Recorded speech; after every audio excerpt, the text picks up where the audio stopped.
into tears and cried and cried.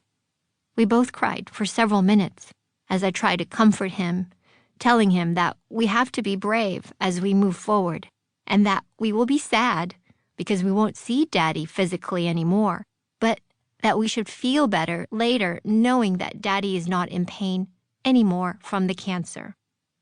Gus said, "I hate cancer." I said, "Me too, Gus.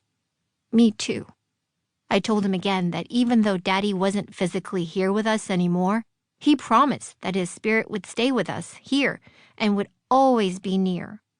And that if we were feeling sad and missed him a lot, we could just talk to him, and we should always remember that he will hear what we say. And if we listened closely and looked really, really hard, we might even hear him or see a message from him from time to time. Gus then asked me where Daddy was at that moment. I reminded him again of the talk we had in Betsy's office about what happens when people die, how the funeral home would come after a while to take away the body. I told him that it happened exactly that way. They came very early this morning when it was still very dark, picked up his body, and drove back to their office so they could get him ready for the funeral at the end of the week. "No," he shouted. "I wanted to see him. Why didn't you wake me up?" he asked, with more tears flowing. I said that I was sorry for not waking him, but at the time I had decided to let him have his rest, especially since he had said goodbye and goodnight to Daddy the night before. He wasn't happy with me and ran out of the room to see for himself. He ran to the guest room where Sean had been staying and stood just inside the doorway, staring at the empty, hospital-type bed with the side railings that protected him from falling. I went in, too, and put my arms around him. He walked in farther and stood in the middle of the room for several minutes, just looking around. He stared at that empty bed and the folded blankets and stacked pillows. Then he turned and looked at me. "So, Daddy's really dead?" I nodded yes.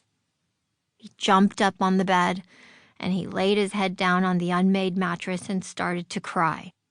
I curled up next to him and hugged him. I told him again how much Daddy loved him and that Daddy was going to be with him forever. Even though we couldn't see him anymore, his spirit was going to be in our hearts forever. I was trying to make Gus feel better, but I was also trying to make myself feel better too. We sat up on the bed, and I walked him through what happened again. It was the most difficult thing I've ever had to do. I held him as I described the 2 funeral home attendants who arrived shortly after I called them. They were dressed in their dark suits and were professional and very kind. They asked me a few questions and asked a few of the nurse.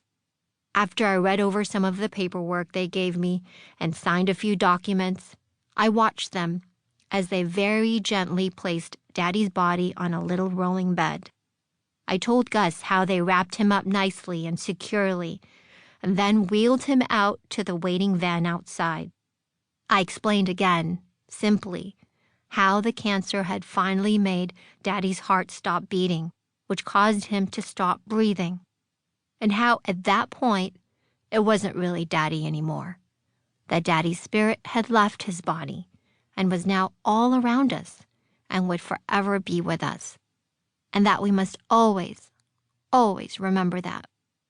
I made sure to keep the tone of my voice as reassuring and as comforting as I could. I heard Betsy's voice in my head.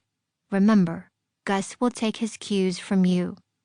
If you sound terrified or unsure of your and his future, he'll feel that.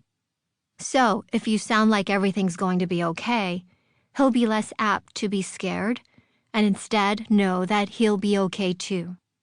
So I made sure not to sound scared. The one thing Sean and I always wanted from the beginning was for Gus to never feel afraid or insecure about his future.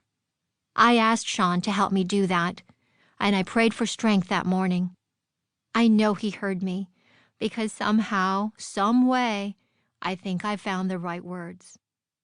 We stayed in that